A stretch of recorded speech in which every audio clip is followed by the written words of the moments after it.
أعوذ بالله من الشيطان الرجيم بسم الله الرحمن الرحيم وإذ ابتلى إبراهيم ربه بكلمات فأتمهن قال إني جاعلك للناس إماما قال ومن ذريتي قال لا ينال عهد الظالمين صدق الله العظيم رب اشرح لي صدري ويسر لي أمري واحلل عقدة من لساني يفقهوا قولي صدق الله العظيم۔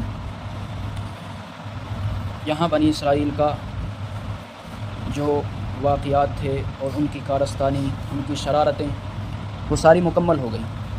اب ان کو سمجھایا جا رہا ہے کہ جس نبی کو تم مانتے ہو اور جس کے پیروکار ہونے کا دعویٰ کرتے ہو، اس کی زندگی کیسی تھی، اس کے کیا عقائد تھے، اس کا اللہ کے ساتھ تعلق کیا تھا۔ دعوے تو تمہارے بڑے ہیں کہ ہمارا تعلق حضرت ابراہیم علیہ السلام سے ہے، اور وہ بھی ہماری طرح یہودی تھے، نصرانی کہتے تھے کہ حضرت ابراہیم علیہ السلام ہماری طرح نصرانی تھے، اور مشرکین مکہ بھی کہتے تھے کہ حضرت ابراہیم علیہ السلام ہماری طرح مشرک تھے۔ یعنی تینوں جماعتیں جو بڑی بڑی تھیں موجودہ اس زمانے کے اندر، تینوں کا دعویٰ یہ تھا کہ حضرت ابراہیم علیہ السلام ہمارے پیشوا ہیں، ہمارے مقتدی ہیں، ہمارے امام ہیں، لیکن تینوں کا راستہ اپنے امام سے الگ ہے، امام الگ مقتدی الگ۔ تو ایسے کہاں اقتدا ہو سکتی ہے؟ بھائی امام جو کر رہا ہے وہی مقتدی کو کرنا پڑے گا، ورنہ اقتدائی پیچھے کھڑا ہونا ہی بیکار ہے۔ سائیڈ میں پڑھ لے، کمرے میں جا کے پڑھ لے، اگر تجھے امام کے پیچھے کھڑا ہونا ہے تو پھر امام جیسے کر رہا ہے ویسے ہی مقتدی کو کرنا پڑے گا۔ تو حضرت ابراہیم علیہ السلام کے جو عقیدے تھے، جو اللہ کے ساتھ تعلق تھا، جو اللہ کی عبادت تھی، وہی اگر اولاد کے اندر ہوگی، وہی اگر ماننے والوں کے اندر ہوگی جو ماننے کا دعویٰ کرتے ہیں، تو واقعی میں وہ ابراہیم علیہ السلام کے پیروکار سمجھے جائیں گے۔ اللہ نے انہی باتوں کو سمجھایا ہے، خاص طور پہ یہودیوں کو۔ وَإِذِ ابْتَلَىٰ إِبْرَاهِيمَ رَبُّهُ بِكَلِمَاتٍ فَأَتَمَّهُنَّ کہ اس وقت کو بھی یاد کرو جب حضرت ابراہیم کے رب نے حضرت ابراہیم کو آزمایا، امتحان لیا، بکلمات چند کلمات کے ذریعے، چند باتوں کے ذریعے، فَأَتَمَّهُنَّ تو وہ ان کے اندر مکمل طور پہ کامیاب ہو گئے۔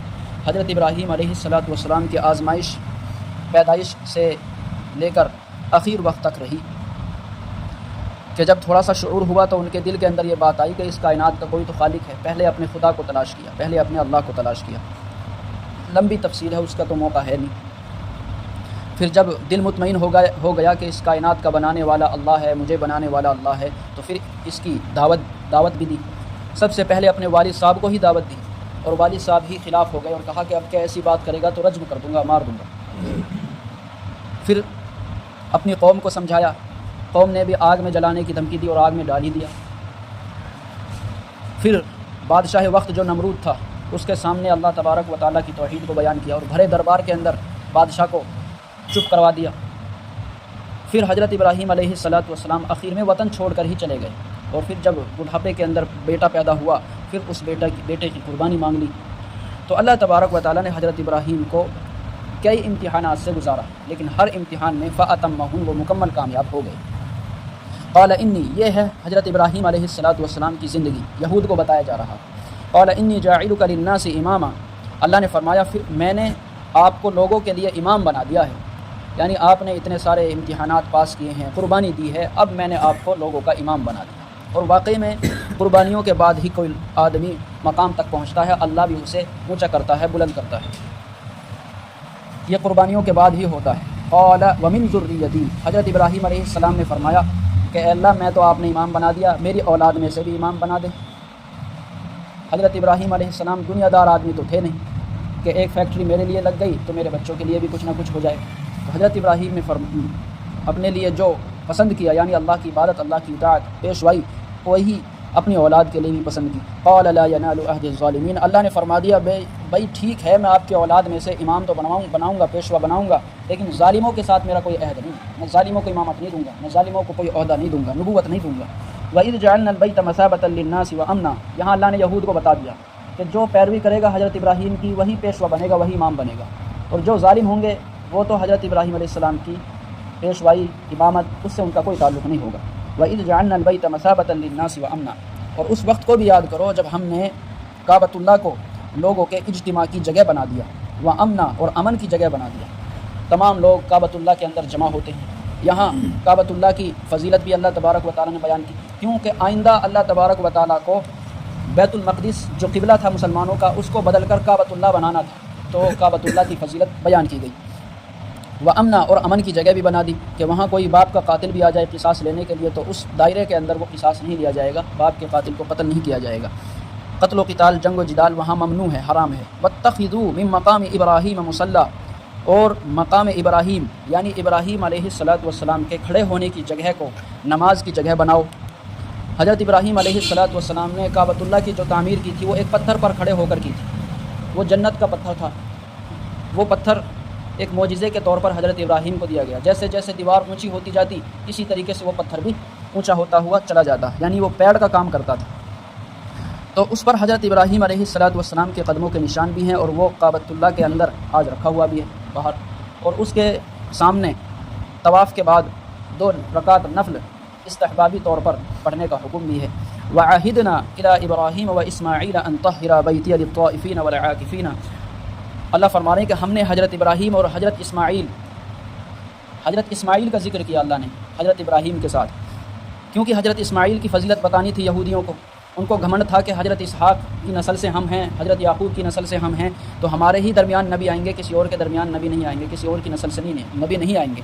تو اللہ نے فرما دیا جیسے ہمارے نزدیک ابراہیم کا مقام ہے ایسے ہی حضرت اسماعیل کا بھی مقام ہے۔ انطہرا، حکم دیا گیا، عہد لیا گیا کہ تم دونوں باپ بیٹا میرے گھر کو صاف ستھرا رکھو، طواف کرنے والوں کے لیے، وعاکفین اور وہاں ٹھہرنے والوں کے لیے، والرکع السجود اور رکوع اور سجدہ کرنے والے لوگوں کے لیے، یعنی بیت اللہ کی صاف صفائی رکھو۔ تو بیت اللہ یا اللہ کے گھر جتنے بھی ہیں ان کی صاف صفائی کرنا یہ بہت ہی سعادت کی بات ہے، اس میں آدمی شرم محسوس نہ کرے، کہیں گندگی پڑی ہو جھاڑو لگا دے، صف کو صاف کر دے، کہیں کوئی چیز پڑی ہو تو اس کو اٹھا کے صحیح جگہ رکھ دے، یہ اللہ کے گھر کی خدمت ہے، یہ نبیوں نے کی ہے کہ ہماری اور آپ کی اوقات کیا ہے۔ وَإِذْ قَالَ إِبْرَاهِيمُ رَبِّ اجْعَلْ هَذَا بَلَدًا آمِنًا وَارْزُقْ أَهْلَهُ مِنَ الثَّمَرَاتِ مَنْ آمَنَ مِنْهُمْ بِاللَّهِ وَالْيَوْمِ الْآخِرِ، اور اس وقت کو بھی یاد کرو جب حضرت ابراہیم علیہ السلام نے کہا کہ اے میرے رب اس شہر کو امن کی جگہ بنا دے اور اس شہر کے لوگوں کے لیے پھلوں کا رزق عطا فرما دے، من آمن منہم، اور وہ لوگ جو ان میں سے ایمان لے کر آئیں اللہ پر اور آخرت کے دن پر، ان کے لیے بطور خاص آپ پھلوں کا رزق اور دیگر چیزوں کا رزق عطا فرما دیجئے۔ تو وہاں بہت ساری چیزیں رزق کے طور پر اللہ تبارک و تعالیٰ نے فراہم کر رکھی ہیں، اور ایسی ایسی چیزیں وہاں ملتی ہیں جو ساری دنیا کے اندر نہیں ملتی، ساری دنیا سے رزق کھینچ کر کعبۃ اللہ کے اندر آتا ہے اور شاندار اچھی کوالٹی کا آتا ہے۔ تو یہ حضرت ابراہیم علیہ السلام کی دعا ہے۔ حضرت ابراہیم نے اخیر میں کہا کہ خاص طور پہ ان لوگوں کے لیے جو اللہ اور آخرت کے دن پر ایمان رکھتے ہیں، کیونکہ اللہ نے اوپر کہہ دیا تھا کہ میرا وعدہ ظالموں کے ساتھ نہیں ہے، ایمان والوں کے ساتھ ہے، فرما بردار لوگوں کے ساتھ ہے۔ تو اللہ نے فرمایا قال ومن کفر، وہ لوگ جنہوں نے کفر کیا، فامتعہ، ہم ان کو بھی تھوڑا بہت رزق دیں گے۔ یہ تو دنیاوی معاملہ ہے اور رزق کا معاملہ ہے، رزق تو ہم ہر ایک کو دیں گے۔ رہی بات امامت کی، ہم کافروں کو امامت نہیں دیں گے، ہم کافروں کو آپ کا پیشوا نہیں بنائیں گے۔ ثم اضطرہ الی عذاب النار، پھر ہم ان کو گھسیٹ کر جہنم کے عذاب کی طرف لے کر آئیں گے۔ وبئس المصیر، اور وہ بہت ہی برا ٹھکانہ ہے۔ وَإِذْ يَرْفَعُ إِبْرَاهِيمُ الْقَوَاعِدَ مِنَ الْبَيْتِ وَإِسْمَاعِيلُ، اور اس وقت کو بھی یاد کرو جب حضرت ابراہیم اور حضرت اسماعیل نے بیت اللہ کی بنیادوں کو بلند کیا، یعنی بیت اللہ کی تعمیر کی۔ ربنا تقبل منا، اے ہمارے رب ہماری طرف سے اس محنت کو قبول فرما، انک انت السمیع العلیم، یقیناً آپ خوب سننے والے اور جاننے والے ہیں۔ کعبۃ اللہ کی جو پہلی تعمیر ہوئی تھی وہ حضرت آدم علیہ السلام نے کی، لیکن جیسے جیسے زمانہ گزرتا گیا کعبۃ اللہ کی تعمیر منہدم ہو گئی، دب گئی۔ پھر حضرت ابراہیم علیہ السلام کا جب دور آیا تو حضرت ابراہیم سے کعبۃ اللہ کی تعمیر اللہ تبارک و تعالیٰ نے کروائی دونوں بیٹوں سے۔ تو یہاں اسماعیل علیہ السلام اور حضرت ابراہیم علیہ السلام کا خاص طور پہ ذکر ہے اور فضیلت بتائی گئی ہے دونوں کی، تو ان کا مقام یہ ہے کہ انہوں نے کعبۃ اللہ کی تعمیر کی ہے۔ ربنا وجعلنا مسلمین لک ومن ذریتنا امۃ مسلمۃ لک، اے ہمارے رب ہمیں اپنا فرما بردار بنا لیجئے اور ہماری اولاد میں سے ایک ایسی جماعت پیدا فرما دیجئے جو آپ کی فرما برداری کرنے والی ہو، اپنے ساتھ اپنی اولاد کو بھی شامل فرمائیں۔ وارنا مناسکنا وتب علینا، اے ہمارے رب ہمیں حج کے طریقے سکھلا دے، وتب علینا اور ہماری توبہ قبول کر لے، انک انت التواب الرحیم، اور یقیناً آپ بہت توبہ قبول کرنے والے اور رحم کرنے والے ہیں۔ ربنا وبعث فیہم رسولا منہم یتلو علیہم آیاتک، اے ہمارے رب ان کے درمیان، یعنی یہ میری امت ہے، یہ میری اولاد ہے، ان کے اندر سے ایک ایسا رسول پیدا کر دے، ایسا رسول مبعوث کر دے جو ان کے سامنے تیرے آیتوں کو تلاوت کرے۔ اس کے اندر اشارہ ہے اللہ کے رسول کا، اسی وجہ سے اللہ کے رسول فرمایا کرتے تھے کہ میں حضرت ابراہیم اپنے باپ کی دعا ہوں، کیونکہ حضرت ابراہیم نے دعا مانگی تھی کہ اے میرے رب نسل میں سے ایک ایسا رسول پیدا کر دے جو ان کے سامنے میں آپ کی تلاوت، آپ کے آیتوں کی تلاوت کرے اور ان کے سامنے کتاب کے احکامات کو بتائے، سکھلائے اور حکمت کی باتیں بتائے، وَيُزَكِّيهِمْ اور ان کا تزکیہ کرے، ان کو پاک صاف کرے گندگیوں سے، إِنَّكَ أَنْتَ الْعَزِيزُ الْحَكِيمُ یقیناً آپ زبردست اور حکمت والے ہیں۔ وَمَن يَرْغَبُ عَن مِّلَّةِ إِبْرَاهِيمَ إِلَّا مَن سَفِهَ نَفْسَهُ وہ کون ہے جو حضرت ابراہیم علیہ السلام کے طریقے سے اعراض کرے گا؟ إِلَّا مَن سَفِهَ نَفْسَهُ وہ وہی ہو سکتا ہے جس نے اپنے آپ کو بیوقوف بنا لیا، یعنی بیوقوف بن گیا جو وہی حضرت ابراہیم علیہ السلام کے طور طریقوں سے اعراض کرے گا۔ تو تم جاہل ہو، یہود اور نصارہ، تم نے اللہ کے اور اللہ کے رسول جو حضرت ابراہیم علیہ السلام تھے، جن کی طرف تمہارا دعویٰ ہے کہ ہمارے وہ باپ دادا ہیں، ہم ان کی طرف منسوب ہیں، تم نے ان کے طریقے کو چھوڑ دیا، اور اس کے طریقے کو تو بیوقوف ہی چھوڑ سکتا ہے۔ وَلَقَدِ اسْتَفَيْنَاهُ فِي الدُّنْيَا اللہ نے فرمایا ہم نے ان کو یعنی حضرت ابراہیم کو دنیا کے اندر چن لیا تھا، وَإِنَّهُ فِي الْآخِرَةِ لَمِنَ الصَّالِحِينَ اور حضرت ابراہیم علیہ السلام آخرت کے اندر بھی نیک لوگوں کے اندر شامل ہوں گے۔ اذ قال له ربه اسلم اس وقت کو بھی یاد کرو جب حضرت ابراہیم کے رب نے ان سے کہا اسلم یعنی فرما برداری کرو، جو بھی امتحان لیا۔ قال اسلمت لرب العالمین حضرت ابراہیم علیہ السلام نے فرمایا لبیک اسلمت میں اپنے سر کو جھکاتا ہوں لرب العالمین اپنے رب کے سامنے، رب العالمین کے سامنے۔ تو یہاں حضرت ابراہیم حضرت اسماعیل کی خاص فضیلت بتائی گئی، کیونکہ یہود کو گھمنڈ تھا کہ ہمارے باپ دادا حضرت ابراہیم ہیں، حضرت اسحاق ہیں، لہٰذا انہی کی نسل سے انبیاء کرام آئیں گے، حضرت اسماعیل کی نسل سے نہیں آئیں گے۔ اللہ نے ان کی تردید کر دی، ایسا نہیں ہے کہ حضرت ابراہیم کے تو دو بیٹے تھے، حضرت اسحاق اور حضرت اسماعیل۔ حضرت اسحاق کا پھر حضرت یعقوب علیہ السلام پیدا ہوئے، پھر حضرت یعقوب علیہ السلام کے 12 بیٹے ہوئے، حضرت یوسف بھی انہی میں ہیں، حضرت بنیامین بھی انہی میں ہیں، اور پھر یہودا بھی انہی میں ہیں جس کی طرف یہودیوں کو منسوب کر دیا جاتا ہے۔ تو پھر اللہ تبارک و تعالیٰ نے حضرت اسحاق یعنی حضرت یعقوب علیہ السلام کی نسل سے ہی انبیاء کرام کو پیدا کیا، حضرت موسیٰ علیہ السلام، حضرت داؤد، حضرت سلیمان، حضرت عیسیٰ علیہ السلام تک جتنے بھی نبی آئے حضرت اسحاق حضرت یعقوب کی نسل کے اندر ہی آئے۔ تو بنی اسرائیل یہ حضرت یعقوب علیہ السلام کی نسل ہے، یعنی حضرت ابراہیم علیہ السلام کی حضرت یعقوب علیہ السلام کے پرپوتے کی نسل ہے، پوتے کی نسل ہے۔ اور دوسرے بیٹے ہیں حضرت اسماعیل علیہ السلام بھی بڑے جلیل القدر نبی تھے اور حضرت اسحاق کے بھائی تھے، اور حضرت اسحاق سے بڑے بھی تھے حضرت اسماعیل علیہ السلام۔ اللہ تبارک و تعالیٰ نے ان کی پشت کے اندر، ان کی نسل کے اندر نبی پیدا نہیں کیے، ایک آخری نبی ایسا پیدا کر دیا جو تمام نبیوں کی کڑی کے اوپر بھاری تھا، یعنی ہمارے اور آپ کے نبی جناب رسول اللہ صلی اللہ علیہ وسلم۔ تو وہ آخری جو کڑی آئی اللہ کے رسول کی صورت میں وہ حضرت اسماعیل کی نسل سے۔ اب ان کو یہ گھمنڈ تھا کہ ہمارے ہی درمیان نبی آئیں گے، حضرت اسماعیل جو حضرت اسحاق کے بھائی ہیں ان کی نسل سے نہیں آئیں گے۔ تو اللہ تبارک و تعالیٰ نے سمجھا دیا کہ ایسا کچھ نہیں ہے، ماننے والے اصل وہ ہیں حضرت ابراہیم کے جو حضرت ابراہیم کے طریقے پہ چلیں۔ نہ تو حضرت ابراہیم مشرک تھے، نہ ہی یہودی تھے، نہ ہی نصارہ تھے۔ یہودی نصارہ یہ تو تمہارے بنائے ہوئے نام ہیں، ایک قوم کو سمجھنے کے لیے نام ہے، ورنہ اللہ تبارک و تعالیٰ نے تو صرف ایک ہی چیز اتاری تھی کہ سارے کے سارے مسلم ہیں، سارے کے سارے فرما بردار ہیں۔ مسلم کے معنی فرما بردار، اطاعت کرنے والا۔ تو حضرت آدم علیہ السلام سے لے کر اللہ کے رسول تک جتنے بھی فرما بردار پیدا ہوئے سب کا ایک ہی نام ہے مسلم۔ بس سمجھنے کے لیے کہ بھئی یہ یہودی ہے، کیوں کہ بھئی ان کی نسل یہودا سے جڑتی ہے، نصارہ ہے کہ بھئی یہ حضرت عیسیٰ علیہ السلام کو ماننے والے سارے اللہ کو ہیں اور ان کو مسلم کہا جاتا ہے، اور جو فرما بردار ہوگا اس کو مسلم کہا جائے گا۔ وصى بها إبراهيم بنيه ويعقوب يا بني إن الله اصطفى لكم الدين فلا تموتن إلا وأنتم مسلمون صدق الله العظيم رب اشرح لي صدري ويسر لي أمري واحلل عقدة من لساني يفقهوا قولي۔ یہود کا یہ دعویٰ تھا کہ ہم حق پر ہیں، اور یہ دعویٰ اللہ تبارک و تعالیٰ نے ان کا باطل کر دیا، اس طرح کہ ان کے سامنے ان کے باپ دادا یعنی حضرت ابراہیم حضرت یعقوب علیہ السلام کی باتیں رکھی کہ تمہارے باپ داداؤں کی تو باتیں الگ تھی، ان کا تو طرز عمل، ان کا تو دین الگ تھا، تم نے اپنا دین الگ بنا لیا جو تمہارے باپ داداؤں کے دین سے بالکل الگ ہے۔ تو یہ بات کیسے صحیح ہو سکتی ہے کہ تم حق پر ہو۔ وصى بها إبراهيم بنيه ويعقوب حضرت یعقوب اور حضرت ابراہیم علیہ السلام نے اپنے بیٹوں کو وصیت کی تھی، اپنے بیٹوں سے کہا تھا یا بنی ان اللہ اصطفى لكم الدین، اے ہمارے بچوں اللہ تبارک و تعالیٰ نے تمہارے لیے دین اسلام کو پسند کیا ہے، دین اسلام کو تمہارے لیے پسند کیا ہے، اسی کو تم اختیار کرتے رہے۔ فلا تموتن الا وانتم مسلمون اور تم مت مرنا یہاں تک کہ تم حالت اسلام میں ہو، یعنی تمہاری موت اسلام کی حالت میں آنی چاہیے، بغیر اسلام کے تمہاری موت نہیں آنی چاہیے۔